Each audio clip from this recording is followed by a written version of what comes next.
Okay. So what do you mean by screening effect? Screening effect is very important for determining the atomic size, atomic radius, atomic volume, or ionic size. Then we can say it as electron gain enthalpy, ionization enthalpy. Many more things are there, and which are dependent upon this screening effect or shielding effect. So I can write it as shielding effect. So what is that? See, I am drawing this nucleus of hydrogen. This is the hydrogen atom. So it has the nucleus. Along with this nucleus, one electron is there. तो यहाँ पे इन दोनों के अंदर जो attraction होगा, किसके अंदर, न्यूक्लियस और इलेक्ट्रॉन के अंदर जो अट्रैक्शन होगा, यहाँ पे अट्रैक्शन को कम करने वाला कोई है ही नहीं, क्योंकि टोटल एक ही न्यूक्लियस है और एक ही इलेक्ट्रॉन है. यहाँ पे और कोई है ही नहीं. जैसे सोचो मैं न्यूक्लियस हूँ और तुम लोग जो है इलेक्ट्रॉन हो. सोचो एक क्लास में सिर्फ मैं हूँ और तुम हो और कोई नहीं. जैसे तुम लोग बोलते हो ना कभी कभी, सर क्या है वो कोई एक जो है अपना माइक ऑन किया है, सर उसको प्लीज बोल दीजिए माइक ऑफ कर. मतलब हमारे जो अट्रैक्शन है, वो कहीं ना कहीं पे डिस्टर्ब होता है in presence of other student. अगर एक स्टूडेंट मतलब एक टीचर है जो अकेला है, ही इज द न्यूक्लियस.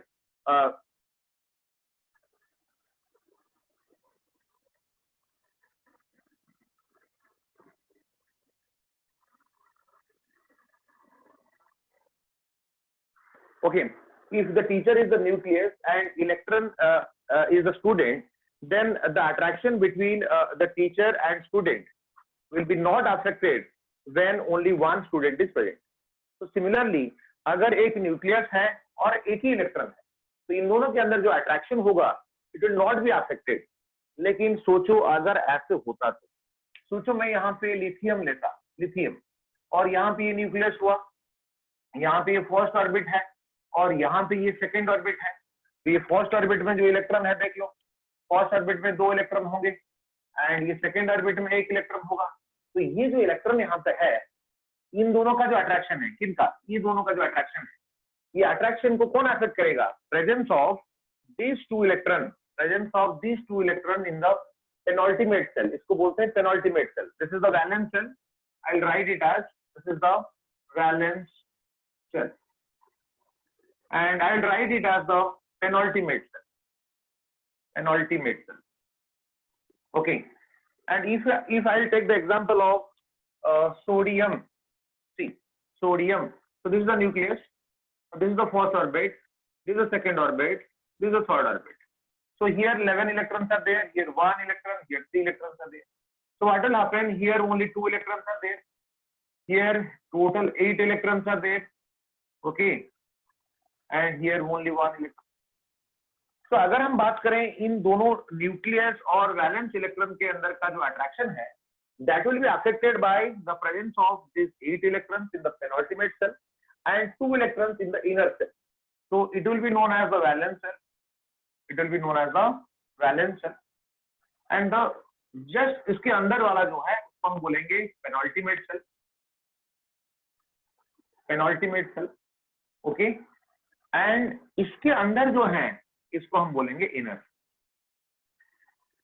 और जितने अंदर भी रहेंगे सबको इनर ही बोलेंगे. एक होगा जो आउटर मोस्ट है उसको वैलेंस बोलेंगे, उससे पहले जो है उसको पेनल्टीमेट बोलेंगे, और उसके अंदर जितने भी हैं, 1 है 2 है, वो सारे इनर सेल. तो प्रेजेंस ऑफ अदर ऑर्बिट और सेल्स और presence of other electron in different inner shells will affect the attraction between the nucleus and valence.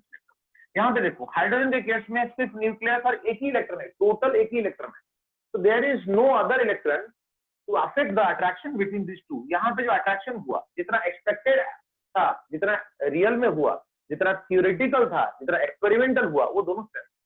यहाँ पे क्योंकि इन दोनों को छोड़कर कोई है ही नहीं. सोचो हाइड्रोजन के पास एक ही इलेक्ट्रॉन है, तो न्यूक्लियस और इलेक्ट्रॉन को छोड़कर कोई है ही नहीं. इसका मतलब यहाँ पे अट्रैक्शन का जो थियोरेटिकल वैल्यू होगा और जो एक्सपेरिमेंटल वैल्यू होगा, दोनों सेम.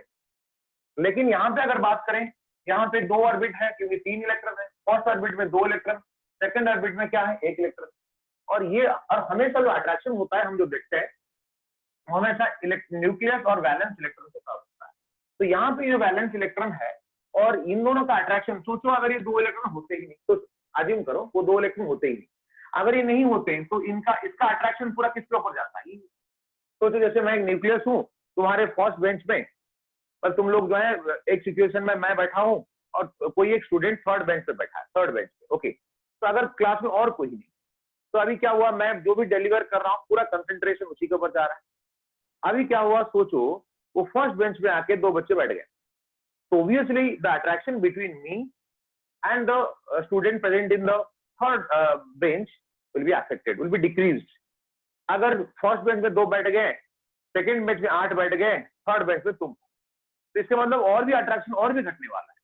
और ये जो प्रेजेंस ऑफ जो स्टूडेंट्स फर्स्ट बेंच में और सेकंड बेंच में हुए, तो ये फर्स्ट थर्ड बेंच का जो स्टूडेंट है उसके लिए ये क्या बिहेव किए, स्क्रीन जैसे बिहेव किए। जैसे मैं और तुम हो, हमारे बीच में मैं यहाँ पे कपड़ा का स्क्रीन रख दिया, तो क्या होगा, तो हमारा जो विजिबिलिटी होगा वो कम होगा कि नहीं होगा, उसी को ही स्क्रीनिंग इफेक्ट बोलते हैं। मतलब न्यूक्लियस, वैलेंस इलेक्ट्रॉन, तुम मतलब मैं और तुम जो थर्ड बेंच में बैठे हो, उसके अंदर अगर वो फर्स्ट बेंच और सेकंड बेंच में अगर किसी को बैठा दिया गया, तो वो जो स्टूडेंट होंगे वो हमारे अंदर का, मैं और थर्ड बेंच का स्टूडेंट के अंदर का जो विजिबिलिटी था, जो फोकस था, जो कंसेंट्रेशन था, उसको घटा दे, है ना। और ये वो जो स्टूडेंट बीच में बैठ गए, they will be behaving as one screen, है ना। तो इसी को ही स्क्रीनिंग इफेक्ट बोलते हैं। मतलब यहाँ पे स्क्रीनिंग इफेक्ट नहीं है, मीन्स यहाँ पे स्क्रीनिंग इफेक्ट जो है नहीं है, screening effect is zero. Hydrogen है जिसके पास स्क्रीनिंग इफेक्ट जीरो, क्यों, क्योंकि स्क्रीनिंग इफेक्ट देने वाला कौन है, अदर इलेक्ट्रॉन। मतलब न्यूक्लियस और एक इलेक्ट्रॉन को छोड़ दो, उसको छोड़ के और जो बीच में और जो इलेक्ट्रॉन्स रह गए, इन सबको हम बोलेंगे they are creating the screening effect, क्योंकि हाइड्रोजन के पास और कोई इलेक्ट्रॉन है ही नहीं, तो फिर स्क्रीन और ऑब्स्टेकल करने वाला कोई है ही नहीं, जिसका मतलब हाइड्रोजन में स्क्रीनिंग इफेक्ट जीरो है। इस केस में लेकिन जीरो नहीं है, because this two electron, presence of this two electron will give it the screening effect. Screening effect जो होता है बेटा, शील्डिंग इफेक्ट भी वही होता है। सबको क्लियर हो रहा है? अभी रेस्पॉन्ड करो, क्या है, सबको क्लियर हो रहा है? Yes sir. Yes sir. पूरा क्लियर सबको बेटा? बहुत Yes. जरूरी है ये। स्क्रीनिंग इफेक्ट किसका Yes, कितना है sir. सर सेकंड में? निखिल, स्क्रीनिंग इफेक्ट किसका कितना है सर इसका? यस बेटा। स्क्रीनिंग इफेक्ट कितना है सर जो लिखे हैं वो? कौन सा लिखा है बेटा, और एक बार बोल।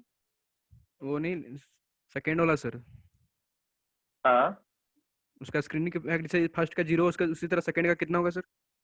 हाँ बेटा, वो बताया जाएगा, वो बताया जाएगा। How to calculate the screening effect वो बताया जाएगा बेटा, ओके। अभी बस ये सोच लो कि यहाँ पे स्क्रीनिंग है, यहाँ पे भी स्क्रीनिंग है, और यहाँ पे अगर जैसे जीरो है और यहाँ पे जो स्क्रीनिंग इफेक्ट होगा वो ज्यादा होगा, उससे ज्यादा ये, जितना ज्यादा इलेक्ट्रॉन्स रहेंगे, जितना ज्यादा इलेक्ट्रॉन्स रहेंगे और उतना ज्यादा स्क्रीनिंग इफेक्ट होगा। स्क्रीनिंग इफेक्ट होगा, इसमें होगा स्क्रीनिंग इफेक्ट, इसमें होगा स्क्रीनिंग इफेक्ट, लेकिन इसमें नहीं होगा। कितना होगा, क्या इफेक्ट है, कौन सा इलेक्ट्रॉन कितना अफेक्ट करता है, उसको सारी चीज बताया जाएगा। जितना बताया गया क्या सबको क्लियर, जितना बताया गया क्या सबको क्लियर हुआ? Yes Yes sir. Yes, Yes sir. sir. Yes, Nikhil, Yes, sir. Nikhil respond. Yes sir. और सर अगर उसी तरह फिर हीलियम में स्क्रीनिंग इफेक्ट नहीं होगा सर? बिल्कुल होगा बेटा, बिल्कुल होगा। सोच, जैसे तू बैठा है थर्ड बेंच पे, तू बैठा है थर्ड बेंच पे, you are the electron and myself is the nucleus. अगर तू वैलेंस सेल है और मैं जो हूँ न्यूक्लियस, अगर तेरे सामने वाले मतलब सेकंड बेंच और फर्स्ट बेंच, जो बेंच मेरे नजदीक है, वो रहने से तुझे ज्यादा अफेक्ट होगा। लेकिन सोच अगर तू थर्ड बेंच पे बैठा है और तू अकेला है, सिचुएशन 1, तू अकेला बैठा है और मैं हूँ, और तू और मेरे अंदर जो विजिबिलिटी, जो फोकस, जो कंसंट्रेशन था, अगर तेरे बगल में अगर और कोई स्टूडेंट बैठ जाएगा, डेफिनेटली तेरे ऊपर जो फोकस था मुझे, वो डेफिनेटली घटेगा। हाँ, सेकंड बेंच में फर्स्ट बेंच में अगर बैठेंगे तो ज्यादा घटेगा, लेकिन अगर सेम बेंच में भी बैठेंगे तो फिर it will definitely affect the attraction between you and me, है ना। वो सारी चीज डिस्कस किया जाएगा। तो हीलियम में भी, although the electron is present in the same shell और valence shell, also it will affect, means एक वैलेंस इलेक्ट्रॉन को छोड़ के दूसरा है, it will affect the attraction between the nucleus and valence shell. Nikhil, clear हुआ बेटा? Yes sir. क्लियर हुआ बेटा? Yes sir. जैसे तू अकेला है, मैं हूं, अगर क्लास में तू अकेला है, मैं हूं, तो जितना काम हो पाएगा, जितना कंसंट्रेशन हो पाएगा, और कोई भी आ जाए उस रूम के अंदर, डेफिनेटली अट्रैक्शन घटने वाला ही है। चाहे वो तेरे बगल में बैठे, चाहे तेरे सामने बैठे, चाहे और सामने के सामने बैठे। हाँ, पीछे बैठने से तुझे अफेक्ट नहीं करेगा, लेकिन सामने अगर बैठेंगे तो डेफिनेटली अफेक्ट करेगा। और presence of other electron except, मैं बोल रहा हूँ इसका डेफिनेशन अगर क्या बोला जाए, इसका डेफिनेशन क्या हो जाए, सब लोग लिखोगे, पहले इसको समझ लो।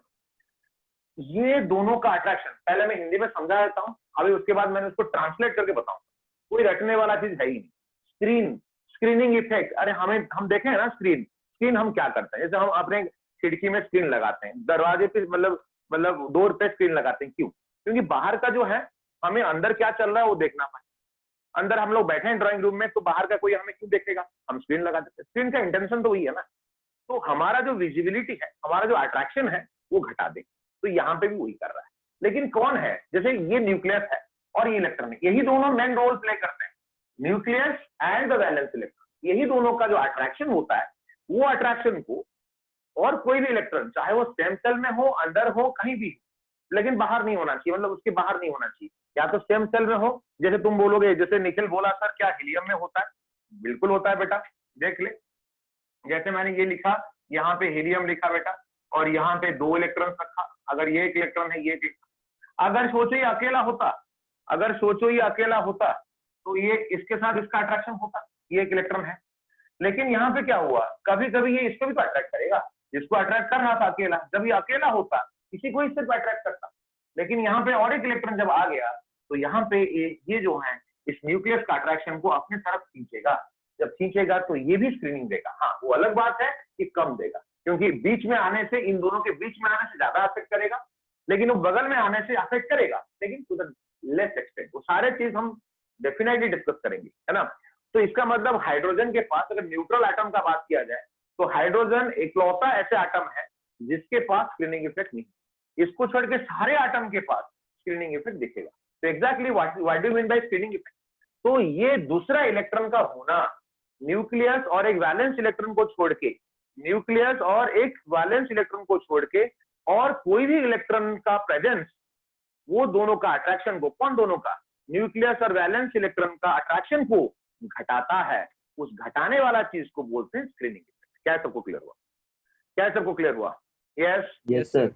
Yes sir. Yes sir. देखो बेटा, वही डेफिनेशन को मैं इंग्लिश में ट्रांसलेट कर रहा हूँ और कुछ नहीं है। तो मैं वही बता रहा हूँ जो मैं हिंदी में समझाया, ध्यान से सुनो, लिखोगे बिल्कुल कॉपी में, लेकिन कोई रट्टा मारने का जरूरत नहीं। देखो, the presence of other electrons, the presence of other electrons either in the same cell or in the inner cell decreases the attraction between the nucleus and the valence electron. This is known as screening effect. और एक बार बोल लो, the presence of other electrons either in the same cell or in the inner cell decreases the attraction between these two, nucleus and valence electron. Decreases the attraction between nucleus and valence electron. This is known as screening effect or shielding effect. ये सुन के किसको समझ में आ गया और याद रह गया? कौन मुझे वो डेफिनेशन पूरा बताना चाहता है? Honestly, any one of you? Sir मुझे पूरा याद हो गया, अभी आपसे सुन के याद रह गया। Any one of you? सौरदीप। सौरदीप बता बेटा। So the presence of other electrons either in same shell or in the inner shells decrease the attraction between the nucleus and the valence electron. This effect is known as screening effect. Okay. Minali has raised her hand. Minali. Yes, sir. Yes, Okay. sir. Tell me, beta. Tell me. The presence of other electron either in the same cell or in the inner cell decreases the attraction between the nucleus and the valence cell. This effect is known as screening effect. Very good, beta. Any other student? Purushottam has raised his hand. The presence of other electron either in the same cell or in the inner cell decreases the attraction between the nucleus and the valence electron. This effect is known as shielding effect. Okay. Any other student, beta? Any other student want to say? Sir, Satyaranjan. Yes, Satyaranjan. Tell me the definition. The presence of other electron either in the same shell or the inner shell decreases the attraction between the valence electron and the nucleus. This is known as screening effect. Screening effect also you say shielding effect. Both are same. These are the synonyms. Both are the same word. Okay. Screening और shielding. देखो पढ़ाई ऐसे होना चाहिए। देखो definition तुम रट नहीं सकते हो, ये मान के चलो। कितना डेफिनेशन रटोगे, केमिस्ट्री में बहुत सारे डेफिनेशन है, समझ जाओ। स्क्रीन, बेटा हमें जब स्क्रीन सामने आता है, हमारे और तुम्हारे अंदर जो स्क्रीन हो जाता है, हमारा विजिबिलिटी घट जाता है ना, तो इलेक्ट्रॉन भी वही करेगा ना बेटा। तुम इलेक्ट्रॉन मान लो और मैं न्यूक्लियस, है ना, क्योंकि न्यूक्लियस ही कंट्रोल करता है। जैसे तुम लोग देखो इस क्लास में कितने टीचर हैं, एक ही टीचर, और तुम कितने सारे स्टूडेंट हो, तो एक एटम के पास कितना न्यूक्लियस होता है, एक। क्यों मैंने अपने खुद को न्यूक्लियस बोला और तुम लोग क्यों इलेक्ट्रॉन बोला, लॉजिक ही। तो एक क्लास में जब एक ही टीचर होते हैं और बहुत सारे स्टूडेंट होते हैं, सिमिलरली एटम के पास एक ही न्यूक्लियस होता है और बहुत सारे इलेक्ट्रॉन्स होते हैं, बहुत भी हो सकते हैं, कम भी हो सकते हैं। तो वेरिएबिलिटी है किसका, इलेक्ट्रॉन्स का। इसीलिए I have compared me with the nucleus and compared you with the electrons. जैसे सोचो मैं हूं और तुम लोग, और मेरा ही अट्रैक्शन तुम्हारे साथ, कोई भी अलग आ गया, सेम में आए या तो अंदर आए, कोई भी आ जाए, ओब्वियसली हमारा अट्रैक्शन, हमारा कंसंट्रेशन को घटाएगा। This is behaving as the screen, that's why it is known as screening effect. काम खत्म, पूरा क्लियर। चलो डेफिनेशन तुम लोग खुद लिख लो, स्क्रीनिंग इफेक्ट का डेफिनेशन लिख लो, इसको अगर लिखना है तो लिख लो या तो स्क्रीनशॉट ले लो। स्क्रीनिंग इफेक्ट, इतने सारे दोस्त तुम्हारे बोले। Nikhil also want to say, he has raised his hand. Nikhil tell me बेटा, what is your answer, what is your definition? Sir, the presence of other electron either in the same cell, the presence of other electron either in the same cell or in the valence cell decrease the attraction between the nucleus and the valence cell. Okay. This is known Very as good, beta. screening. Very good. Okay. तो मैं अभी इसको erase कर रहा हूं, है ना। चलो देखो,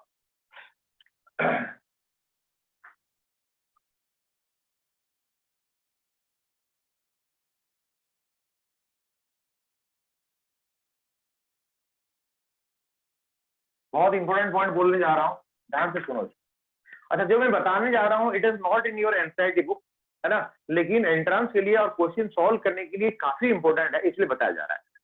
तो next heading I am writing calculation of Z effective. Calculation of Z effective. Nucleus is having some charge, लेकिन वो चार्ज जो है वो अट्रैक्ट करता है वैलेंस सेल, लेकिन वैलेंस सेल को जितना चार्ज उसको होगा, in case of hydrogen it will feel exact charge present in the nucleus. जितना चार्ज न्यूक्लियस के पास है जो कि +1 है, पूरा का पूरा वो वैलेंस इलेक्ट्रॉन को फिल होगा। लेकिन बाकी केस में जो हम बोले, जैसे मैं हीलियम बोला, लिथियम बोला, सोडियम बोला, कुछ भी बाकी कुछ भी एलिमेंट बोला, तो उस केस में जब स्क्रीनिंग इफेक्ट होगा, इसका मतलब जो न्यूक्लियर चार्ज इसका था, अच्छा ये सुनो, ये वो जो न्यूक्लियर चार्ज है उसी के वजह से वो इलेक्ट्रॉन अट्रैक्ट हो रहा, लेकिन वो जो रियल चार्ज था, वो रियल चार्ज सिर्फ हाइड्रोजन में ही है जो वो वैलेंस इलेक्ट्रॉन को फिल होता है। अगर एनी अदर एटम का हम बात करें तो वहां पे वो रियल चार्ज उसको फिल नहीं होता है। क्यों? क्योंकि बीच में आ जाता है स्क्रीन, बीच में आ जाता है स्क्रीनिंग इफेक्ट। तो वो जो रियल चार्ज जो फिल होता है वैलेंस इलेक्ट्रॉन को, वही है जेड इफेक्ट। मतलब अगर मैं इसका डेफिनेशन लिखूं बेटा, देख लो एक बार, मैं अगर इसका डेफिनेशन लिखूं, it is the nuclear charge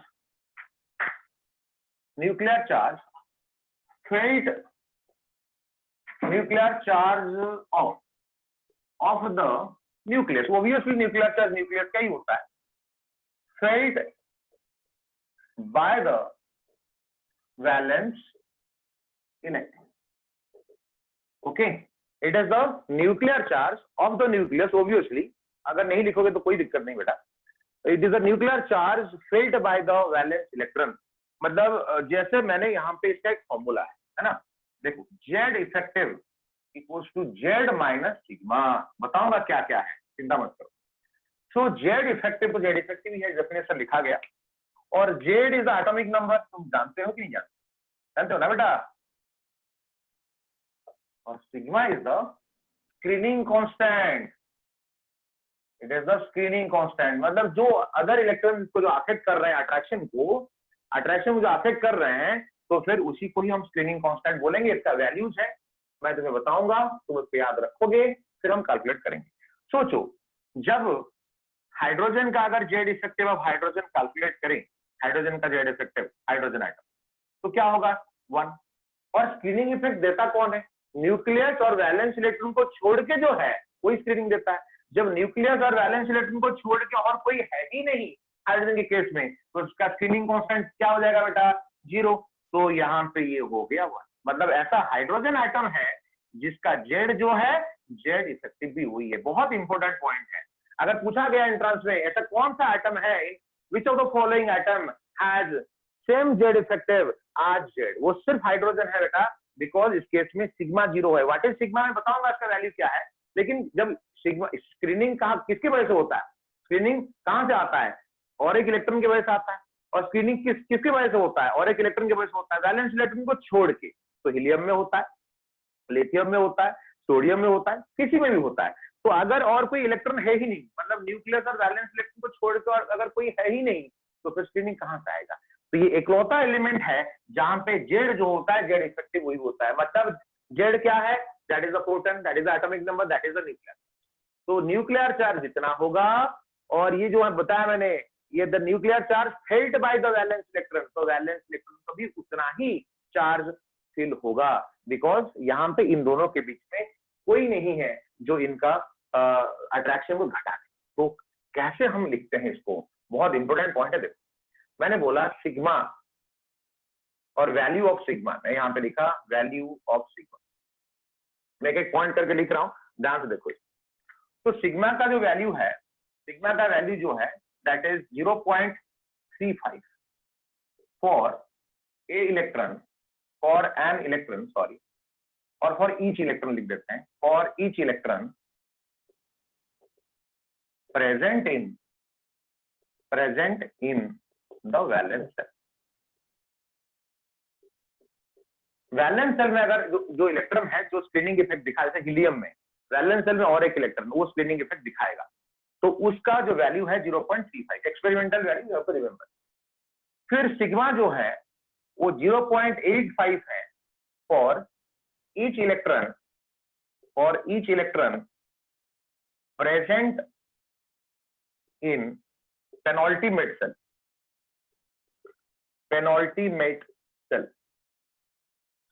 Sigma equals to 1 for each electron present in inner cell. Okay बेटा, चलो मैं तो बता देता हूं क्या हुआ ये। तो सिग्मा का वैल्यू जितना ज्यादा होगा, ध्यान से सुनो, सिग्मा का वैल्यू जितना ज्यादा होगा, क्योंकि टोटल हम ऐड करेंगे, क्योंकि ये जो 0.35, 0.85 और 1 जो है ये सारे एक इलेक्ट्रॉन का होगा। अब स्क्रीनिंग इफेक्ट हो सकता है एक इलेक्ट्रॉन स्क्रीनिंग इफेक्ट दे रहा है, हो सकता है 5-7 भी दे रहे होंगे, हो सकता है 10 इलेक्ट्रॉन दिए होंगे। तो जितना वैल्यू सिग्मा का होगा, सोचो जेड इफेक्टिव उतना कम होगा कि नहीं होगा बेटा, जल्दी बताओ, रेस्पॉन्ड करो। क्योंकि जेड से सिग्मा माइनस होने के बाद जेड इफेक्टिव बच रहा है, मतलब दिस इज द बचा हुआ charge, remaining charge, this is the remaining charge after subtraction of the screening constant. तो स्क्रीनिंग कांस्टेंट जितना ज्यादा होगा जेड इफेक्टिव उतना कम होगा कि नहीं होगा, बताओ जल्दी, जल्दी बताओ। Yes, sir. Yes, sir. Yes, sir. और सिग्मा हम कैलकुलेट करते हैं एक एक इलेक्ट्रॉन के लिए, तो इसका मतलब more is the number of electrons. और सोचो, ध्यान से सुनो, जो 0.35 हुआ वो किसके लिए हुआ, वो इलेक्ट्रॉन जो वैलेंस सेल में।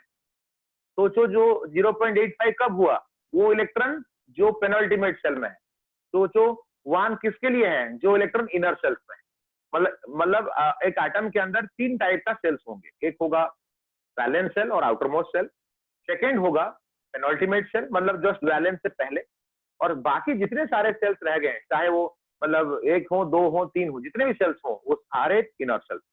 तो सोचो जितना इलेक्ट्रॉन 1 स्क्रीनिंग कांस्टेंट दे रहे हैं, जितना उसका नंबर बढ़ेगा तो उनका जो स्क्रीनिंग कांस्टेंट उतना बढ़ेगा, तो जेड इफेक्टिव उतना घटेगा।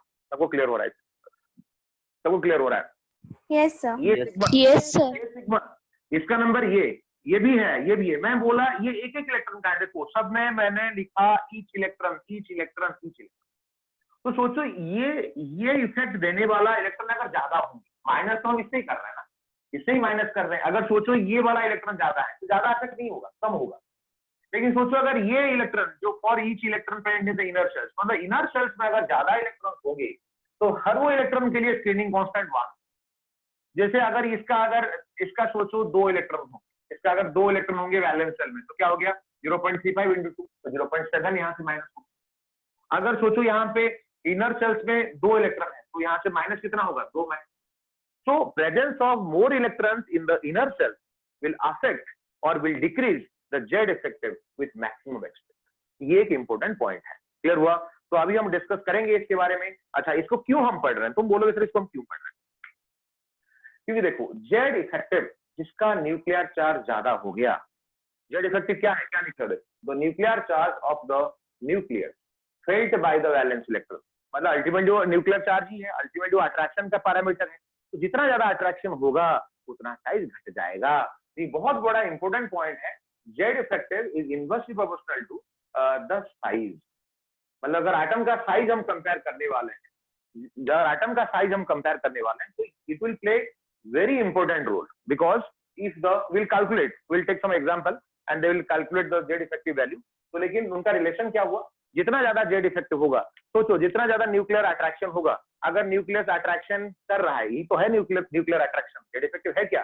Nuclear attraction failed by the electron. जितना ज्यादा Z effective होगा, सोचो अगर अट्रैक्शन ज्यादा हुआ तो फिर क्या होगा, वो नजदीक आएंगे तो साइज क्या होगा? देखो मेरे हाथ को मूवमेंट को देखो। अगर अट्रैक्शन ज्यादा हुआ तो साइज घट जाएगा। So more is the attraction, less is the size. More is the Z effective, less is the size. Less is the Z effective, more is the size. क्या सबको क्लियर हो रहा है? Yes sir. Yes sir. Yes, sir. अच्छा, क्या speed सही है? क्या किसी को लग रहा है स्पीड ज्यादा है? तुम लोग बोल सकते हो I can decrease my speed. Okay ना, ठीक है। Yes sir. तो इसका स्क्रीनशॉट ले लो बेटा, स्क्रीनशॉट ले लो।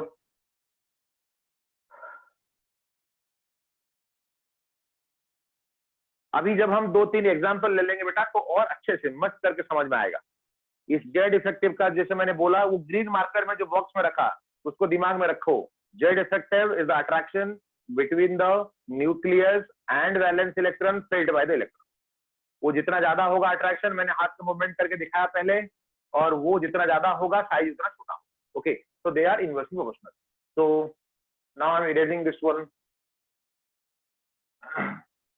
देखो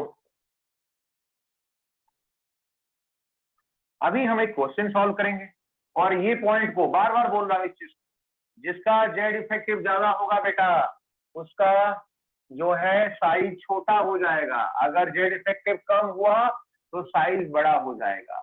मैं इसको इरेज कर दे रहा हूं, तुम उसको दिमाग में सेट कर लो। चलो मैं एक क्वेश्चन सॉल्व कर रहा हूं, दूंगा तुम्हें, और बहुत इजी क्वेश्चन है।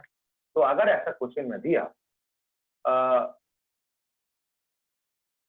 arrange the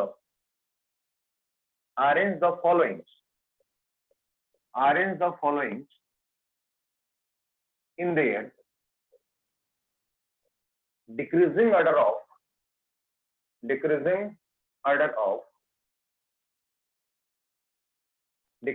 of size।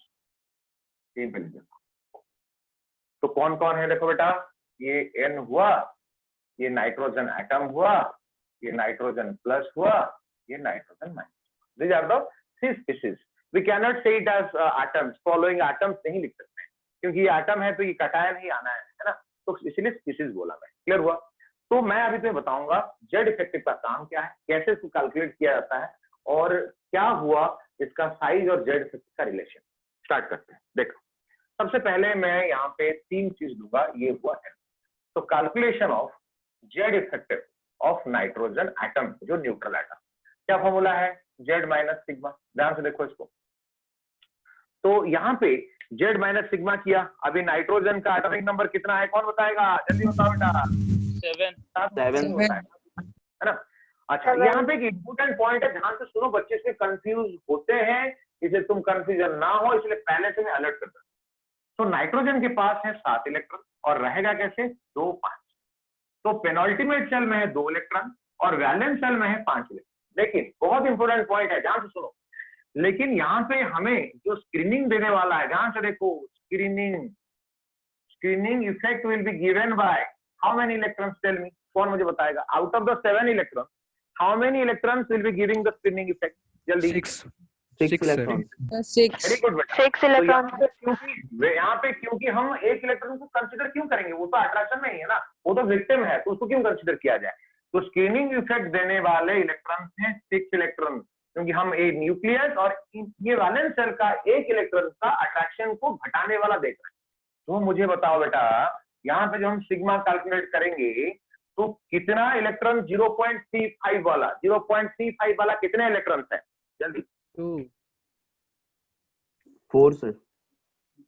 4 electrons, 4 electrons, क्योंकि देखो जितना अंदर रहेगा ना उतना वैल्यू बढ़ेगा। 0.35 for each electron present in the valence shell, मतलब वैलेंस शेल तो ये है ना बेटा, एक को हम कंसिडर नहीं करना है तो बाकी बचे 4, तो ये 4 वाले इलेक्ट्रॉन इंडिविजुअली 0.35 सिग्मा देंगे और ये 2 इलेक्ट्रॉन पेनल्टीमेट सेल में वो है 0.85। क्या है सबको क्लियर हो रहा है? क्या है सबको क्लियर हो रहा है? Yes, sir. Yes, Yes, sir. I am writing the value.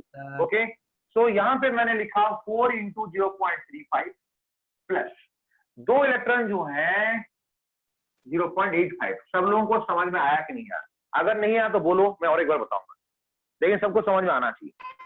Yes, sir. Any student who has not got my point, you can ask बेटा, कोई इशू नहीं, जिसको समझ में नहीं आया पूछो। सर तो इसमें इनर सेल कौन सा है? देखो बेटा, न्यूक्लियस का अगर हम बात करेंगे, ये न्यूक्लियस है बेटा, तो यहाँ पे 2 ऑर्बिट हैं, है कि नहीं, क्योंकि 2 5 हैं, तो यहाँ पे देखो मैं इलेक्ट्रॉन भर लेता हूँ, चलो मैं ब्लैक मार्कर में रख लेता हूँ, ये 1 है, ये 2 3 4 5, और यहाँ पे रहेगा अंदर 2, यहाँ पे 2, तो यहाँ पे इनर सेल्स नहीं है, यहाँ पे इनर सेल इसको बोल सकते हो, लेकिन ये जो है तुम्हारा वैलेंस सेल है, ये तुम्हारा वैलेंस सेल आउटर मोस्ट, और इसको हम बोलेंगे पेनल्टीमेट सेल, पेनल्टीमेट सेल, क्योंकि जो वैलेंस सेल के एग्जैक्टली पीछे है वो है पेनल्टीमेट। उसके अंदर और अगर सेल होते तो इनर सेल्स मिलने के लिए हमें मिनिमम 3 सेल चाहिए, लेकिन यहाँ पे तो बेटा 2 सेल है ना, तो इसीलिए यहाँ पे सिर्फ 2 टाइप का सेल है, वैलेंस सेल, पेनल्टीमेट सेल। और वैलेंस सेल का ईच इलेक्ट्रॉन का है 0.35, है ना, और पेनल्टीमेट सेल का एक इलेक्ट्रॉन का है 0.85। अभी क्लियर हुआ बेटा? अभी क्लियर हुआ? ओके, सो यहाँ पे अगर ये वैल्यू को अगर कैलकुलेट कर दिया जाए तो क्या होगा बेटा बताओ? यहाँ पे मैंने लिखा 7 और 0.4 इंटू 0.35, जल्दी बताओ, ये 0.7 1.40 सर। तो 1.4 प्लस ये 1.7 है ना, तो मिल जाए तो ये हो गया 7 3.1, तो 3. पिक्चर ब्लर आ रहा है सर। क्लियर हुआ सबको? अरे हो रहा है, अरे हो रहा है कि नहीं हो रहा है, जल्दी बताओ। Yes sir. हुआ कि नहीं हुआ? ओके ठीक, तो अभी हम जो है कैलकुलेट करते हैं बेटा, किसका कैलकुलेट करेंगे? अभी देखेंगे इसका, n प्लस का। सो n प्लस का z इफेक्टिव कैलकुलेट करेंगे बेटा, फिर से देखेंगे कितना इलेक्ट्रॉन्स है, फॉर्मूला तो वही है z माइनस सी, तो इसमें कितना इलेक्ट्रॉन्स है टोटल? अगर n 7 इलेक्ट्रॉन है, n प्लस में होगा 6 इलेक्ट्रॉन, तो रहेगा कैसे 2 4? यस और नो? यस और नो? सबको क्लियर हो रहा है? होना चाहिए। ओके, तो स्क्रीनिंग इफेक्ट कितने इलेक्ट्रॉन्स देंगे? स्क्रीनिंग इफेक्ट कितने इलेक्ट्रॉन्स देने वाले, जल्दी बताओ। 5 इलेक्ट्रॉन्स देने वाले। देखो यहाँ पे 6 इलेक्ट्रॉन स्क्रीनिंग दिए ना, देख लो यहाँ पे 4 और 2, देखो 6 सेकंड, तुम खुद चेक कर सकते हो तुम गलत जा रहे हो सही जा रहे हो। यहाँ पे टोटल है 6, तो 5 इलेक्ट्रॉन स्क्रीनिंग देंगे। तो यहाँ पे मैंने लिखा, देख लो यहाँ पे मैंने लिखा, अच्छा एटॉमिक नंबर तो चेंज नहीं होता है ना, प्लस माइनस में तो इलेक्ट्रॉन ही चेंज होता है, एटॉमिक नंबर चेंज नहीं होता है, तो 7 माइनस सिग्मा, सिग्मा के लिए क्या करेंगे? देखो यहाँ पे अगर 2 4 है तो 3 इलेक्ट्रॉन स्क्रीनिंग देंगे, तो 0.35 इंटू 3 प्लस, और वो 2 तो यहाँ पे भी था, 2 भी यहाँ पे ही है, तो क्या होगा? ये वाला पार्ट सेम रहेगा, 2 इंटू 0.85, तो क्या हो जाएगा बता बेटा? क्या हो गया? 7 माइनस ये हो गया 1.05 प्लस ये हो गया 1.75, तो ये हो गया तुम्हारा 7 माइनस ये हो गया 2 पॉइंट, अच्छा ये 1.70 हुआ, ठीक है, तो ये हो गया 2.75, तो कितना आ गया बेटा? 4.25, हुआ नहीं हुआ? अरे हो गया ना बेटा? Yes, sir. Yes, sir. अभी हम आते हैं third case. This is n minus, और यहाँ पे z इफेक्ट डालेंगे, फॉर्मूला होगा z माइनस सिग्मा। लेकिन इससे पहले हम देख लेंगे इनका इलेक्ट्रॉन कितना है। n का अगर 7 है, n प्लस का अगर 6 है, तो n माइनस का 8 इलेक्ट्रॉन है। अगर 8 है तो 2 6 करके रहेगा। तो स्क्रीनिंग इफेक्ट कौन देने वाला है, कितना इलेक्ट्रॉन स्क्रीनिंग देने वाला है, जल्दी बताओ। स्क्रीनिंग इफेक्ट कितने? 7 7 इलेक्ट्रॉन स्क्रीनिंग देने वाले। तो यहाँ पे देख लो, यहाँ पे हम देखे नहीं, ये 5 था, यहाँ पे देखो 3 और 2 5 हुआ कि नहीं हुआ। तो सिमिलरली 6 थे, 4 और 2 6 हुआ। यहाँ पे 5 है तो 3 और 2 5 हुए। अभी यहाँ पे 7 है, देख लेते हैं क्या हो रहा है। तो अगेन मैंने बोला एटॉमिक नंबर कभी चेंज नहीं होता है चार्ज से। तो यहाँ पे कितना 0 पॉइंट, यहाँ पे अगर मैं लिखूं 0.35, कितने इलेक्ट्रॉन्स हैं इसके, जल्दी बताओ। 5। तो 5 इलेक्ट्रॉन्स आए हैं ऐसे, प्लस 2 का तो 2 सब में है, तो 0.85। तो देखो क्या वैल्यू हो गया, 7 माइनस 0.35 प्लस इंटू 5 क्या हो गया, क्या हो गया 1.75 प्लस 1.7, है ना। तो ये हो गया 7 माइनस 1.7 3.45। तो ये हो गया 3.55 बेटा। यहाँ तक सबको क्लियर हुआ? यहाँ तक सबको क्लियर हुआ? Yes sir. Yes, है sir. ना।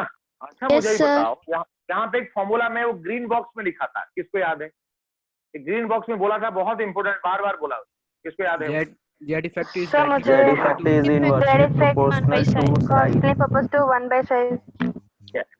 मैंने बोला Z effective is inversely proportional to size. तो ऐसा करते हैं बेटा, हम इसको क्या करेंगे, पहले जेड इफेक्टिव का लिस्ट लिख लेते हैं और उसके बाद साइज का लिस्ट लेंगे। जेड इफेक्टिव का जो वैल्यू है उस वैल्यू के हिसाब से डिक्रीजिंग ऑर्डर लिख लेते हैं, और साइज तो उल्टा होगा, उल्टा कर देंगे। तो देखो ये 3.9, ये 4.25, ये 3.5 है। कौन ज्यादा है, जल्दी बोलो, ज्यादा कौन है? 4.25 4.25 किसका ज्यादा है, वैल्यू मत n बताओ, plus किसका है? n plus n plus n plus Sir, का n ज्यादा plus. है, n प्लस का। Then n n N then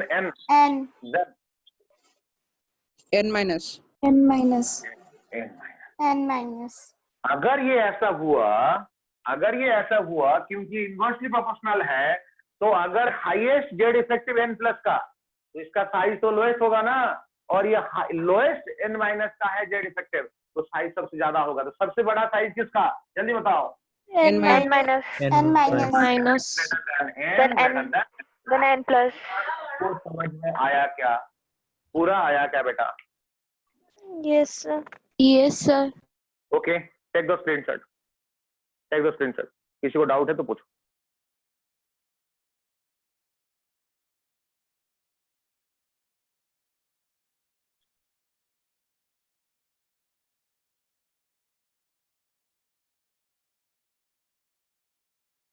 ठीक है, चलो आगे चलते हैं। इरेज कर रहा हूं मैं, देख लो। अच्छा, ये सारी चीज तुम्हें एनसीईआरटी में बिल्कुल नहीं मिलेगा। ये जेड इफेक्टिव वाला कॉन्सेप्ट सिर्फ एंट्रेंस के लिए है, और क्योंकि तुम्हें बोर्ड के साथ एंट्रेंस दोनों बताया जा रहा है इसमें, तो इसीलिए दोनों डिस्कस हो रहा है। एनसीईआरटी में ये बिल्कुल नहीं है, है ना। एंट्रेंस में लेकिन डायरेक्ट क्वेश्चन आ जाता है। जैसे मैंने ये वाला बॉक्स में जो रखा था, ये भी एक थ्योरी आ जाता है, फॉल्स है या ट्रू है, बस यही है। अच्छा, तो मैंने यहाँ पे लिखा, ये हो गया एक्सप्लेनेशन और डिटर्मिनेशन और comparison of the size of different species. उसमें न्यूट्रल था n, कैटायन था n प्लस, अनायन था n माइनस। ये सारे चीज हम डिस्कस की। लेकिन अगर इतने सारे चीज किसके पास टाइम है, लेट एंट्रेंस में आया, इतने सारे चीज तुम लोग तो कर लोगे, तुम बोलोगे सर मजा आ गया, हम लोग समझ गए आप जो बताएं, ओके। लेकिन एंट्रेंस में तो बताइए सर कितना जल्दी कर लें, इतना जो आप लिखे, अगर हम जल्दी जल्दी भी किए तो भी 2 मिनट लगेगा, लेकिन हमें तो एंट्रेंस इतना टाइम मिलेगा ही 2 मिनट करने के लिए। तो कैसे किया जाए, तो क्या इसका ट्रिक है, क्या इसका सेटिंग है, मैं चलो बता रहा हूँ, जल्दी बताओ। देखो, तो यहाँ पे मैंने 3 चीज लिखा, n माइनस n और n प्लस, है ना। ध्यान से देखो, मैं और एक कॉन्सेप्ट बता रहा हूँ। मैंने यहाँ पे बोला प्रोटॉन, यहाँ पे बोला इलेक्ट्रॉन। तो प्रोटॉन यहाँ पे कितना, इलेक्ट्रॉन कितना, जल्दी बताओ, कौन बताएगा, कौन बताएगा? तो सब में प्रोटॉन 7 है, तो इलेक्ट्रॉन sir 876 6। तो ये हो गया 8, ये हो गया 6, है कि नहीं? अच्छा मुझे बताओ, मैंने सिर्फ प्रोटॉन लिखा, न्यूट्रॉन इसीलिए नहीं लिखा। Nucleus is made up of proton and neutron, बिल्कुल दोनों है, लेकिन जो अट्रैक्शन है, जो न्यूक्लियर चार्ज है, वो किसके वजह से? प्रोटॉन की वजह से।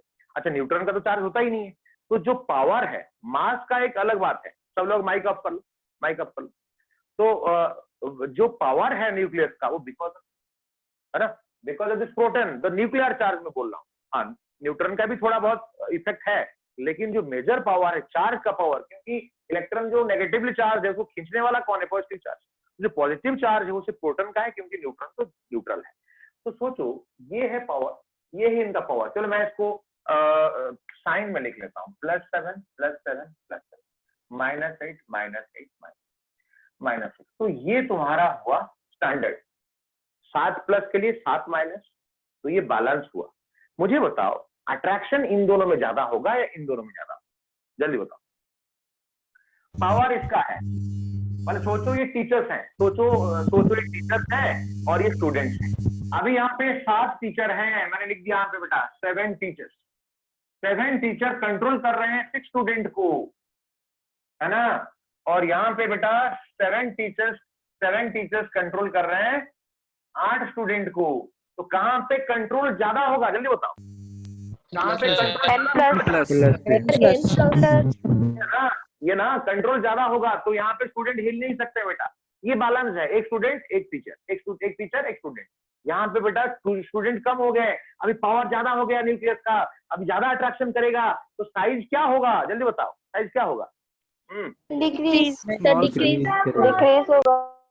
होगा। यहाँ पे देखो, क्योंकि 7 टीचर के लिए 7 ही स्टूडेंट दिया गया था, न्यूट्रल के केस में 7 टीचर के लिए 7 ही स्टूडेंट दिया गया था, एक स्टूडेंट एक टीचर हो रहा था। लेकिन ये जो 8th स्टूडेंट आ गया, 8 स्टूडेंट, तुम लोग कभी कभी देखे होंगे, ये तुम्हारा क्लास बहुत मस्त चल रहा है ना, तुम्हें मतलब बाहर से कोई स्टूडेंट आके किसी स्टूडेंट का दोस्त बैठ गया क्लास, लेकिन उसको वो मतलब पढ़ने वाला नहीं है, वो बस घूमने आया था, तो हमेशा क्या करेगा? बाहर जाने ट्राई करेगा, वो बाकी बच्चों के साथ गॉसिपिंग करेगा, है ना।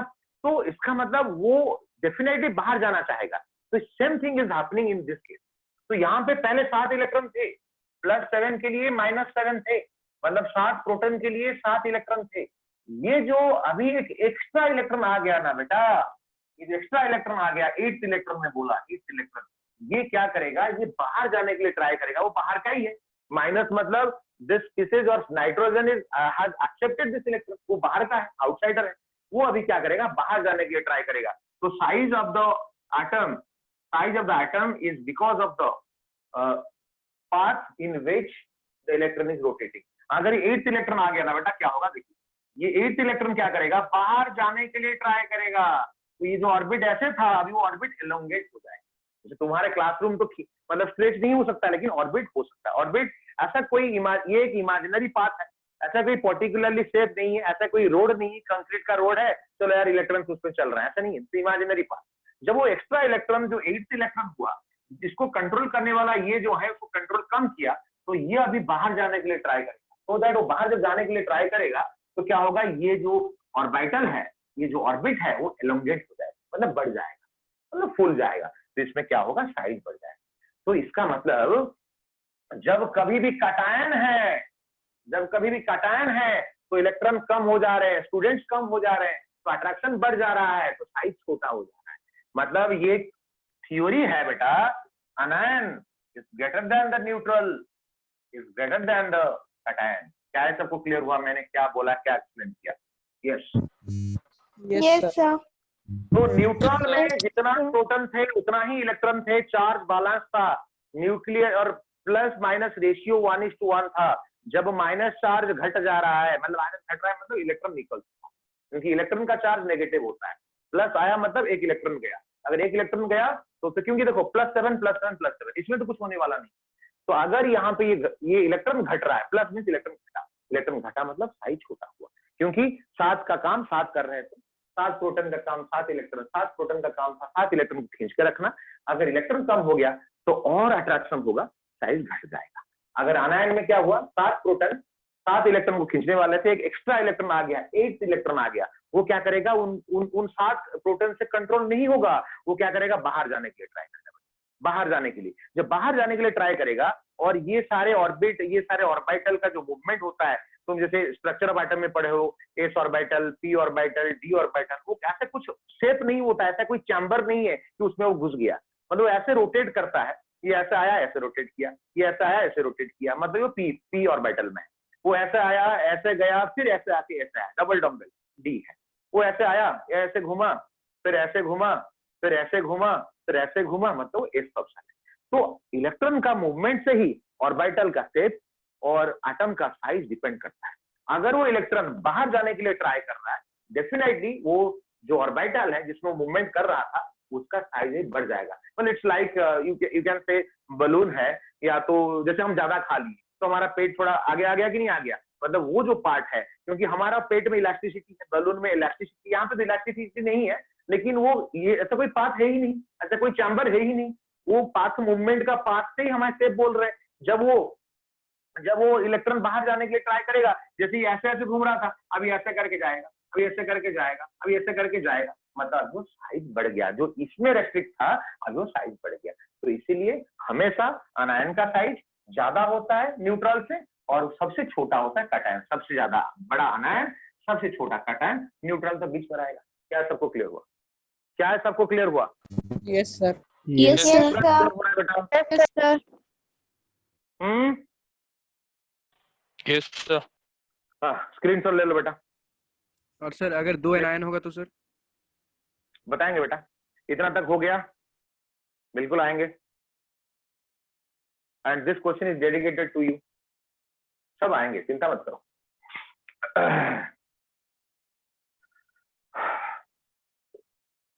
जितना मेहनत तुम्हारे लिए किया जा रहा है, जितना मैं चिल्ला रहा हूँ बेटा, तुम्हें अगर उतना समझ में आएगा, उतना अच्छे से तुम करोगी, तब जाके फायदा होगा। इतना मेहनत करने का फायदा वही है।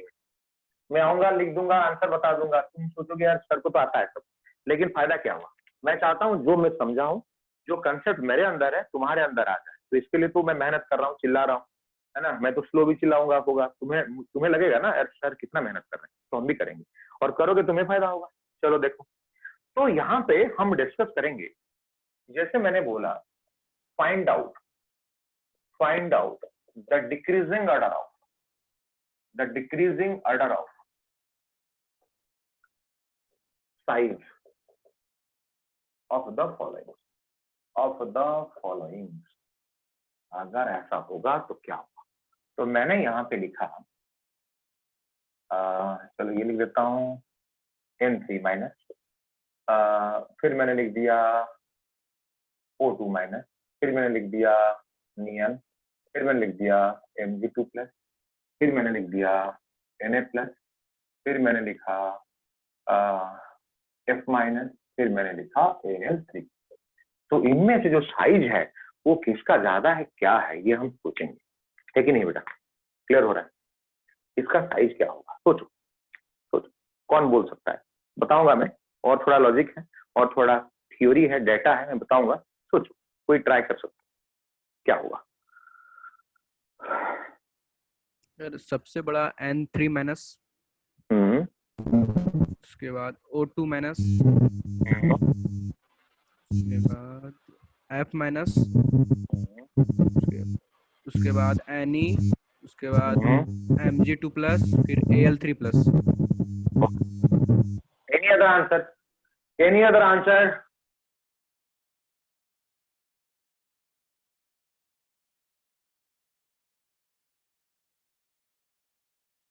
अरे और कोई बताना चाहता है? बोलो जल्दी। Any other student?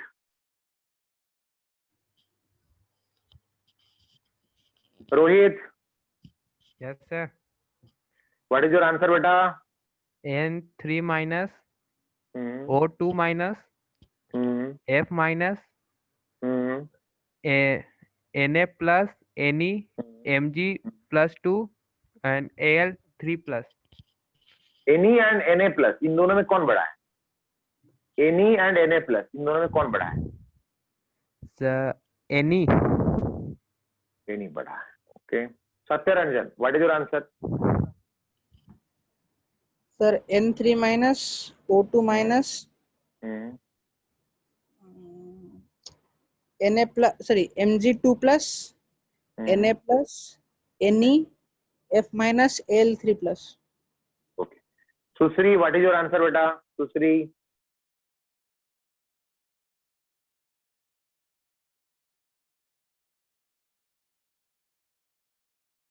Satyam respond.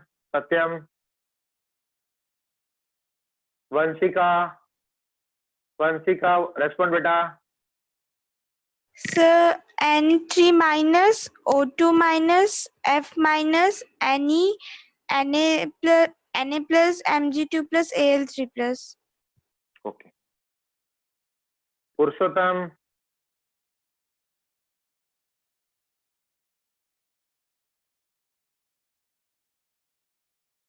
सौरदेव. थोड़ा. हाँ.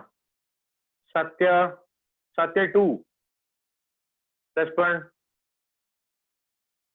सत्य रेस्पॉन्ड बेटा. Sir, N3 minus O2 minus F minus Ne Na plus Mg2 plus Al3 plus. अच्छा ठीक. चलो आते हैं इसका लॉजिक. मैं थ्योरी तो तुम्हें बता सकता हूँ, इससे पहले मैं बता दूं, लेकिन तुम इसको समझ लो. सोचो, जब हम 3 एग्जाम्पल लिए थे, नाइट्रोजन लिए थे, नाइट्रोजन प्लस लिए थे, नाइट्रोजन माइनस लिए थे, तो नाइट्रोजन बीच में रहा, न्यूट्रल, बीइंग न्यूट्रल वो बीच में रहा. अनायन बड़ा हुआ, कैटायन छोटा हुआ. कैटायन क्यों छोटा हुआ? क्योंकि नाइट्रोजन प्लस में इलेक्ट्रॉन घट गया. तो वो जो न्यूक्लियस जो है उसको ज्यादा अट्रैक्ट किया, क्योंकि ज्यादा प्लस कम माइनस, अट्रैक्शन ज्यादा हो गया, तो साइज श्रिंक हो गया, छोटा हो गया, घट गया. एन माइनस में साइज सबसे बड़ा क्यों हुआ, वो क्वेश्चन, ये भूल जाओ अभी. एन माइनस बड़ा क्यों हुआ? वो जो एक्स्ट्रा इलेक्ट्रॉन आया, 8 इलेक्ट्रॉन आया, वो बाहर जाने के लिए ट्राई किया. बाहर चला जाऊं मैं, मुझे यहाँ पे अच्छा नहीं लगता, मैं बाहर चला जाऊं.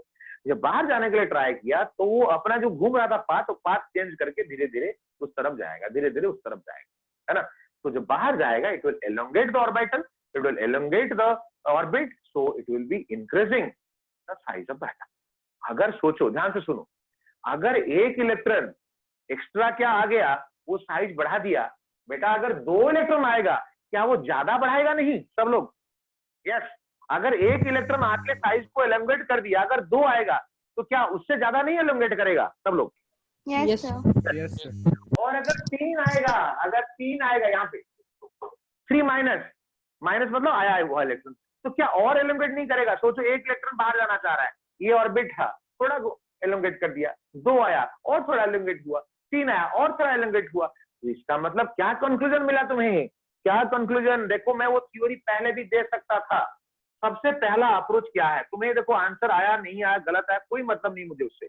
देख लो, बहुत इंपॉर्टेंट चीज है. सबसे पहले हम एक लॉ, एक रूल बनाएंगे, अनायन greater than neutral greater than cation. यही है, ये सबसे पहला पॉइंट है बेटा. अच्छा, इसके हिसाब से मुझे क्या हो जाएगा बताओ. मैंने यहाँ पे लिखा N3 माइनस, O2 माइनस और F माइनस, ये सारे एक सेट है, अनायन का सेट. न्यूट्रल में एकलौता यही है, तो ये बीच में रहेगा बेटा. और कैटायन में क्या सेट है बताओ जल्दी? Mg2 प्लस है, और उसके बाद Na प्लस है बेटा, और L. तो मैं यहाँ पे पूरा ऑर्डर नहीं लिखा, लेकिन इतना तो सही है, इतना तो है, ये तीनों का साइज पहले 1 2 3 कोई भी रहेगा, हम वो डिस्कस नहीं कर रहे हैं. मैंने ये थ्योरी अप्लाई किया, सारे अनायन का साइज ये न्यूट्रल से बड़ा होगा, और ये जो है इन कैटायन से बड़ा होगा. क्या यहाँ तक सबको क्लियर हुआ? Yes, sir. Yes, sir. Yes, sir. जैसे मैंने बोला, एक इलेक्ट्रॉन एक्स्ट्रा अचीव होने से, एक इलेक्ट्रॉन एक्स्ट्रा रिसीव होने से साइज बढ़ रहा है, 2 होने से और बढ़ रहा है, 3 होने से और बढ़ रहा है. इसका मतलब क्या मैं यहाँ पे एक इंपॉर्टेंट पॉइंट लिख सकता हूँ बेटा? Size is directly proportional to the magnitude of ionic charge. क्या मैं ये लिख सकता हूँ? यस.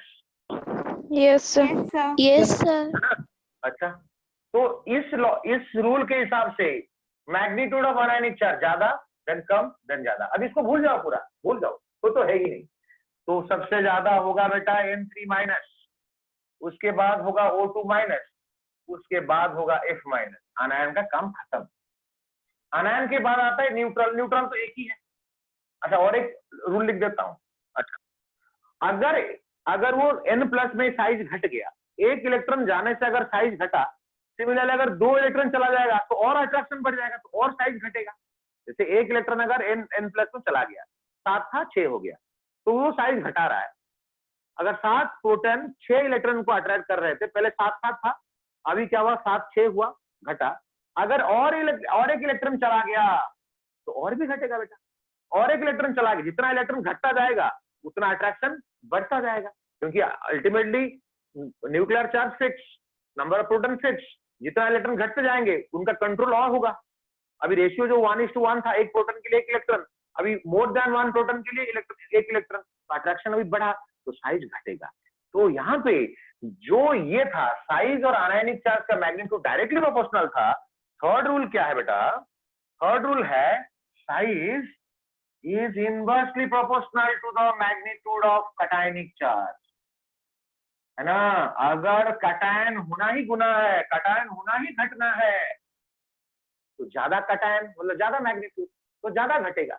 अगर आनायन होने से ही बढ़ रहा है, तो आनायन जिसके वजह से हो रहा है, जिस चार्ज के वजह से हो रहा है, वो चार्ज का मैग्नीट्यूड अगर ज्यादा है, मैग्नीट्यूड बार बार देखो इसको, मैग्नीट्यूड जिसका ज्यादा है वही अफेक्ट करेगा। तो आनायन का चार्ज ज्यादा, कटायन का साथ, अगर आनायन का चार्ज ज्यादा तो साइज ज्यादा, अगर कटायन का चार्ज ज्यादा और मैग्नीट्यूड ज्यादा तो फिर साइज छोटा, उल्टा इनवर्स प्रोपोर्शनल। चलो बता दो अभी क्या हो जाएगा, अभी क्या हो गया? हाँ जल्दी। अरे ये होगा सबसे छोटा वाला चार्ज और then Mg2 plus Al3 plus। This is answer. क्या सबको क्लियर हो रहा है? Yes, sir. Yes, sir. Yes, sir.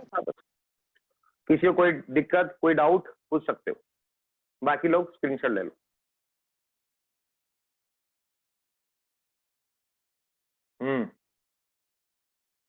ठीक है।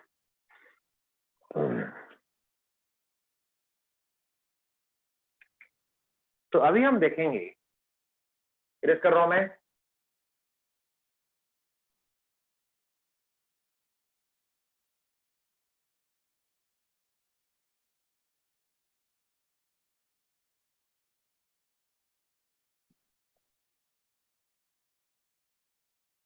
अभी साइज का ट्रेंड क्या है देखिए, है ना, क्या ट्रेंड है। तो साइज इन पीरियडिक टेबल,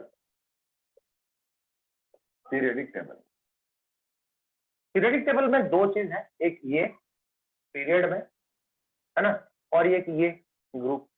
तो ये वाला हुआ तुम्हारा ग्रुप और ये वाला हुआ पीरियड। ये तुम स्कूल लेवल से पढ़े होंगे। बताओ डाउन द ग्रुप अगर हम जा रहे हैं तो साइज क्या हो रहा है, कौन बोलेगा? Yes, Down a group, atomic size will increase. yes. Then along the period, So decrease. Decrease. now coming to the explanation, why down the group the size will increase? Sir, while going down a group, orbits or number of shell will increase. Okay. What is the reason for decrease in size of the elements in a period? So more electric charge will increase. So more will be the attraction. यहाँ पे भी तो बेटा increase हो रहा है electric charge. Sir same orbit में ज्यादा इलेक्ट्रॉन बढ़ जाएगा, तो वही एक दूसरे से विज्ञान से तो जेड इफेक्ट है, पहले नहीं पता था, अभी पता चल गया ना। अभी क्या हुआ, जेड इफेक्टिव, जेड इफेक्टिव बढ़ेगा बेटा, बढ़ता जाएगा। क्यों? क्योंकि देखो अगर मैं यहाँ पे बोरन ले रहा हूँ, कार्बन ले रहा हूँ, नाइट्रोजन ले रहा हूँ, ऑक्सीजन ले रहा हूँ, फ्लोरीन ले रहा हूँ, यहाँ पे जेड माइनस सिग्मा करके देखो, यहाँ पे जेड माइनस सिग्मा करके देखो, यहाँ पे जेड माइनस सिग्मा क्या है, जेड यहाँ पे 5 है और सिग्मा हम कितने इलेक्ट्रॉन्स के लिए कैलकुलेट करेंगे? टोटल 5 इलेक्ट्रॉन, 2 5, लेकिन टोटल 5 है 2 3, तो स्क्रीनिंग देंगे 4। तो स्क्रीनिंग इफेक्ट जो है हम सिग्मा फॉर 4 इलेक्ट्रॉन करेंगे। लेकिन यहाँ पे क्या हुआ देखो, यहाँ पे ये 5 बिकम्स 6 और माइनस जो सिग्मा हुआ ना, सिग्मा फॉर 5 इलेक्ट्रॉन, और वो भी 0.3 वाला ही ऐड हुआ, ध्यान से देखो, क्योंकि the electron is added to the valence shell, electron is added to the valence shell. यहाँ पे जो सेकंड ऑर्बिट में था, यहाँ पे भी सेकंड ऑर्बिट में ही ऐड हुआ। तो वो जो एक्स्ट्रा इलेक्ट्रॉन बोरन से कार्बन जाने पे जो एक्स्ट्रा इलेक्ट्रॉन हुआ, वो इलेक्ट्रॉन कहाँ पे ऐड हुआ, वैलेंस सेल में ऐड हुआ, मतलब it will be giving screening effect how much 0.35। लेकिन जेड तो बढ़ गया ना बेटा, एक बढ़ा, देखो यहाँ पे 5 हुआ 6, तो जो सब्ट्रैक्ट होने वाला वो सिर्फ 0.35 बढ़ा। तो अल्टीमेटली जेड इफेक्टिव किसका ज्यादा होगा, जल्दी बताओ, जेड इफेक्टिव किसका ज्यादा होगा? यस बोरॉन का। तो बोरॉन का नहीं समझ में आया तो डिटेल से बता रहा हूं, चिंता मत करो। बोरन का जेड इफेक्टिव कैलकुलेट करते हैं, जेड इफेक्टिव होगा 5, उसके बाद माइनस, ध्यान से रखो, यहाँ पे बोरन में रहा होगा 2 3, लेकिन 4 इलेक्ट्रॉन ही स्पिनिंग देंगे, तो 2 इलेक्ट्रॉन वैलेंस सेल में 2 into 0.35 प्लस क्या हो जाएगा 2 into 0.85, इतना जो भी वैल्यू आएगा चिंता मत करो। कार्बन का देखेंगे, कार्बन का जेड इफेक्टिव देखो, यहाँ पे जेड हो गया 6, जेड माइनस सिग्मा, और यहाँ पे जो इलेक्ट्रॉन है टोटल कितना है कार्बन में, टोटल 6 इलेक्ट्रॉन है, तो 5 स्क्रीनिंग देंगे, 5 स्क्रीनिंग देंगे मतलब 2 देगा पेनल्टीमेट सेल में, 3 देगा वैलेंस सेल में, तो 3 into 0.35 plus 2 into 0.85।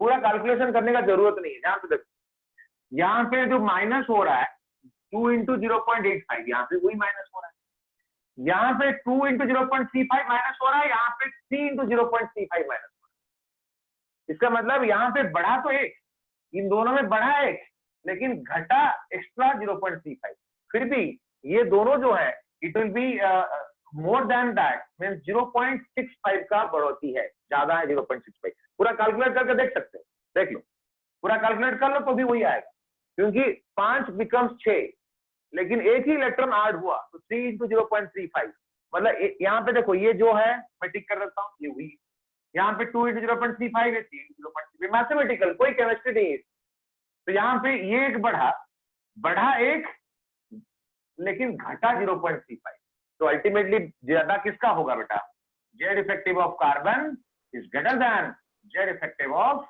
Boron. Clear हो रहा है सबको? Yes sir. क्लियर हो रहा है? Yes sir. तो हम पढ़ चुके हैं, मैंने बोला वो ग्रीन बॉक्स याद रखो हमेशा, ग्रीन बॉक्स में जेड इफेक्टिव एंड साइज और इनवर्स प्रोपोर्शनल। तो साइज किससे छोटा होगा, साइज किससे छोटा होगा? बोरॉन का छोटा बोरन होगा, ग्रेटर देन कार्बन, बोरोन का छोटा होगा साइज। बोरन का Yes. छोटा कैसे होगा? तो बड़ा बोरन का जेड इफेक्टिव कम हुआ तो साइज तो बड़ा होगा ना बेटा, Z effective and size are inverse. Yes sir, sorry sir. Along the period from left to right, Z effective increases, so size decreases. So along the group, this Z effective क्या होगा बताओ? Z effective क्या होगा? करेगा, Z effective करेगा, ये हुआ left to right, जब ये लेफ्ट टू राइट बढ़ा तो साइज घटा, तो ये जब घटेगा उल्टा कर लेते हैं, जब ये घटेगा साइज बढ़ेगा, है ना? तो इससे पहले जो बोले ऑर्बिट सेल वाला वो सही है, लेकिन तुम लोग कभी देखे होंगे जो तुम्हें बताया गया होगा ग्रुप वाला, तुम्हें पूरा अच्छे से समझ में आ गया होगा स्कूल में। हाँ, सेल बढ़ रहा है, ऑर्बिट बढ़ रहा है, एक एक सर्कल बढ़ रहा है, साइज बढ़ा, लेकिन वो पीरियड वाला जनरली बच्चों को सेटिस्फाई नहीं करता है। Exact reason is this, because the Z effective means nuclear charge. Ultimately Z effective में बार बार बोल रहा हूँ, what is Z effective? Z is the charge of the nucleus, but Z effective is the charge of nucleus electron. जैसे तुम्हारे पास कितना पैसा है, तुम्हारा दोस्त को तुम दोस्त के लिए खर्चा कर रहे हो, तो उसको पूरा का पूरा मतलब फील हो रहा है यार मेरा दोस्त मेरे साथ है। तुम्हारे दोस्त के पास लाख रुपया है, लेकिन तुम्हारे लिए वो 10 रुपया खर्चा कर सकता है, so the effectiveness will be 10 rupees only.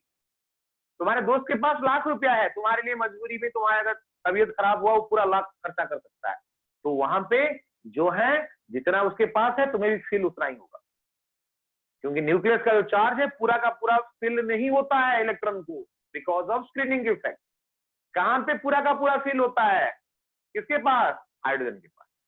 तो ये वो न्यूक्लियर चार्ज ही है, लेकिन जो फील होता है इलेक्ट्रॉन को, क्योंकि साइज जो है अल्टीमेटली वो दो ही मतलब एक ही चीज के ऊपर डिपेंड करता है, ये बेटा न्यूक्लियस, ये है इलेक्ट्रॉन, इनका अट्रैक्शन के ऊपर ही डिपेंड करता है साइज। अट्रैक्शन ज्यादा हो गया साइज छोटा हो गया, अट्रैक्शन कम हो गया साइज बढ़ गया, उतना ही काम है। सबको क्लियर हुआ है? पूरा सबको क्लियर हो रहा है चीज? Yes, Yes. sir. Yes, sir. इसका मतलब ये सारे चीजें कॉन्सेप्ट, ये सारे चीजें कॉन्सेप्ट। अभी मैं बता रहा हूँ सेटिंग क्या होगा। देखो मतलब ये मैं एक लाइन ड्रॉ किया साइज का, देख लो। अच्छा मैं ऐसे किया, ऐसे किया, क्या समझ में आया तुम्हें? मैंने क्या किया, क्या समझ में आया तुम्हें? Yes, sir. मतलब साइज जो है राइट से लेफ्ट आएगा, लेफ्ट से नीचे जाएगा। अगर मैं यहाँ पे ऐसे कर दूं, अगर मैं यहाँ पे ऐसे कर दूं, ध्यान से देखो, अगर मैं यहाँ पे लिखा फ्लोरीन, यहाँ पे लिखा ऑक्सीजन, यहाँ पे लिखा नाइट्रोजन, यहाँ पे लिखा कार्बन, यहाँ पे लिखा बोरन, यहाँ पे लिखा बेरिलियम, यहाँ पे लिखा लिथियम, यहाँ पे लिखा सोडियम, यहाँ पे पोटेशियम, रुबिडियम, सीजियम, बस इतना। तो साइज सबसे ज्यादा किसका होगा बेटा? यस। अरे देखो मैं साइज का ही दिखाया हूँ, एरो जैसे दिया गया साइज वैसे ही बढ़ रहा है। तो सीजियम का लेफ्ट से राइट सबसे बड़ा है। सीजियम का ना, तो सीजियम सबसे बड़ा। सीजियम। बस, हो गया बेटा, हो गया। तुम बोलोगे सर फ्रांसियम क्यों नहीं हुआ? अरे वो तो अनस्टेबल है, वो तो रेडियो एक्टिव है, वो तो फटना चाहता है। न्यूक्लियर, जो न्यूक्लियर केमिस्ट्री में पढ़ेंगे, रेडियो एक्टिव जो होंगे वो फटना चाहेंगे। साइज कौन मेजर करेगा? वो अनस्टेबल रहते हैं हमेशा। तो जो है यहाँ तक वो सीजियम। इसका मतलब हर पीरियड में, ध्यान से सुनो, हर पीरियड में जब लेफ्ट टू राइट साइज घट रहा है तो हर पीरियड में जो लेफ्ट मोस्ट है, लेफ्ट से राइट साइज घट रहा है। तो जब जो लेफ्ट मोस्ट में होगा, क्योंकि पहला सबसे बड़ा, देन घटते घटते जा रहा है, तो इसका मतलब सबसे लेफ्ट में जो है तो वो उसका साइज सबसे बड़ा है। क्या सबको क्लियर हो रहा है? क्या सबको क्लियर हो रहा है? जैसे Yes, इस sir. पीरियड में, इस Yes, पीरियड sir. में लिथियम का साइज सबसे बड़ा, देखो बेटा ये साइज है। जैसे इसमें अगर मैं लिखूं मैग्नीशियम, यहाँ पे लिख दिया aluminium, silicon, phosphorus, sulphur, chlorine, यहाँ पे भी यही बड़ा है। इसका मतलब यहाँ पे जो भी रहेंगे ये सब में हर पीरियड में अल्काली मेटल और ग्रुप 1 के जो एलिमेंट्स होंगे इनका साइज सबसे ज्यादा होगा। क्या है सबको समझ में आ रहा है? क्या है सबको समझ में आ रहा है? Yes, sir. Yes, sir. तो इसका मतलब जो अल्काली मेटल का हर वो एलिमेंट का जो साइज है, हर वो आटम का जो साइज है अपने पीरियड में वो 0 है। समझ रहे हो? समझ रहे हो? अपने पीरियड में अल्काली मेटल का हर वो अल्काली मेटल तो यहीं से स्टार्ट होता है। मैंने बोला हालिना की रब से फरियाद बोला था, लेकिन ये बोला था हाइड्रोजन वहां पे नहीं रहता। तो अपने पीरियड में, अपने पीरियड, ये पीरियड, ये पीरियड, ये पीरियड, अपने पीरियड में ये सबसे ज्यादा साइज का है। क्या सबको क्लियर हुआ? Yes. Yes, sir. Yes, sir. तो सही बताओ, पीरियडिक टेबल में सबसे हाईएस्ट साइज किसका, सबसे लोएस्ट साइज किसका? जल्दी। सीजियम का सबसे highest size. Yes. And octium का सबसे small, sir. तो फ्लोरीन का सबसे कम होगा। ओके, जो कंफर्म हो गया उसको हम पहले लिख लेते हैं। जो कंफर्म हो गया हम लिख लेते हैं। Caesium has highest size, highest atomic size लिख सकते हैं, atomic size in periodic table.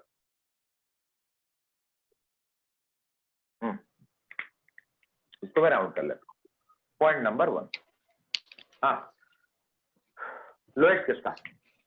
Don't use the नीचे वाला। डोंट यूज द इंटरनेट बच्चों। ऐसा ही सर बगल में हमारे गूगल है, सर गूगल बाबा है। आस्टाटाइन का नीचे वाला element radio active, don't consider the radio active. अच्छा मुझे बता, एक ग्रुप जैसे हर पीरियड में जो ये एलिमेंट है पहले वाला लेफ्ट मोस्ट जब से सबसे बड़ा है, हर ग्रुप में जो बटम मोस्ट के ऊपर बड़ा है, देन हाउ कैन यू से एस्टाटाइन, हाउ कैन यू से यूयूओ? अपने जो ग्रुप है एस्टाटाइन, जिस ग्रुप में है फॉलो सीबीआई अटैक, उस ग्रुप में तो सबसे बड़ा है ना एस्टाटाइन। ओके, वो तो रेडियो एक्टिव हम कंसिडर नहीं भी करेंगे, अगर करते भी तो इसका मतलब तो यही हुआ ना। देखो देखो देखो, ऐसे बढ़ के ऐसे आ रहा है, मतलब ये वाला लेफ्ट के नीचे जो है वो बड़ा है, तो राइट के जो ऊपर है वही तो बड़ा होगा ना बेटा। अरे इस पीरियड में देखो, इस पीरियड में ये लोएस्ट है और इस ग्रुप में वो लोएस्ट है, तो कहाँ मिलेगा? जैसे यहाँ है, यहाँ है, ये जो मिला वो हाईएस्ट है, तो उसका उल्टा एंड कौन सा है? उल्टा एंड देखो ना, उल्टा एंड कौन सा? ये हाईएस्ट तो लोएस्ट, ऑपोजिट कौन सा? फ्लोरीन। हीलियम। हीलियम। हीलियम होना चाहिए लेकिन नहीं होगा बेटा, हीलियम होना चाहिए लेकिन नहीं होगा। क्योंकि साइज छोटा जब हम बात करते हैं तो यहाँ पे हाइड्रोजन है बेटा। क्यों? क्योंकि हाइड्रोजन इकलौता एलिमेंट ऐसा है जिसके पास न्यूट्रॉन नहीं होता है। अच्छा ये बताओ, इलेक्ट्रॉन का जो मास है, इलेक्ट्रॉन का जो मास है वो 9.1 इंटू 10⁻⁻31 kg। प्रोटॉन का और न्यूट्रॉन का मास नियरली सिमिलर है, नियरली, एग्जैक्ट पूरा नहीं है, नियरली सिमिलर है। तो 1.67 इन 10⁻⁻24 ग्राम है। अगर तुम केजी में बोलोगे तो मैं लिख लेता हूं, मास ऑफ इलेक्ट्रॉन अगर मैंने बोला 9.1 इंटू 10⁻31 kg। अगर मास ऑफ प्रोटॉन बोल रहे हो तुम, ये हो गया 1.67 इन 10⁻27 kg। तो बड़ा साइज कौन किसका है? प्रोटॉन का बड़ा साइज है, इलेक्ट्रॉन का बड़ा साइज?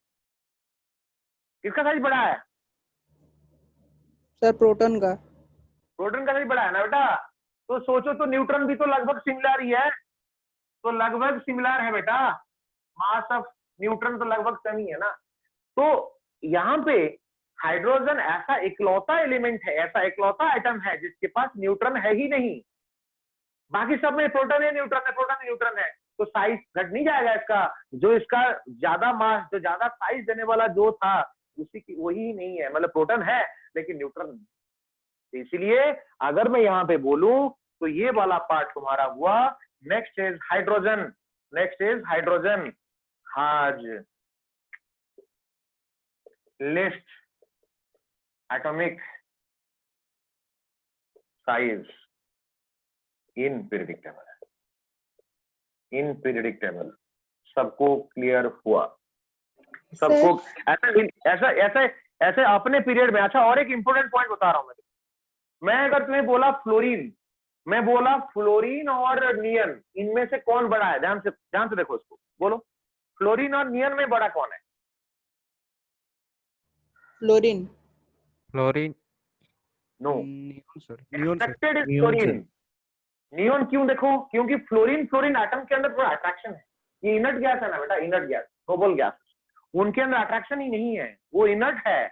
तो देखो ये जब साइज में यहाँ पे लिखा, ध्यान से देखो मैंने क्या लिखा, lithium, beryllium, boron, carbon, nitrogen, ये सारे हैं, ये वाला नहीं है ना, ये एरो था, तो ये हो गया। लेकिन अगर मैं नियन लिखा, देखो क्या है इंपॉर्टेंट, क्या ट्विस्ट है देखो, तो इसीलिए ये होगा साइज, क्योंकि इनर्ट गैस के अंदर इनर्टनेस है, कोई अट्रैक्शन नहीं। फ्लोरीन में अट्रैक्शन होगा, फ्लोरीन एटम में अट्रैक्शन होगा, लेकिन नियन में नहीं होगा।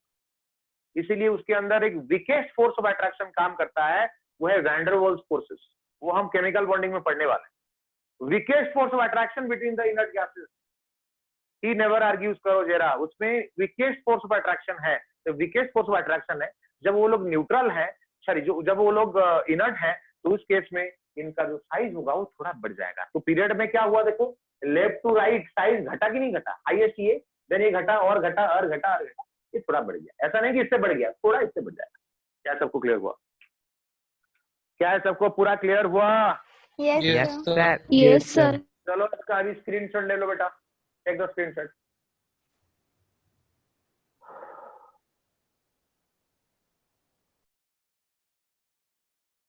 किसी को कोई डाउट आज की क्लास का? No, sir. No, sir.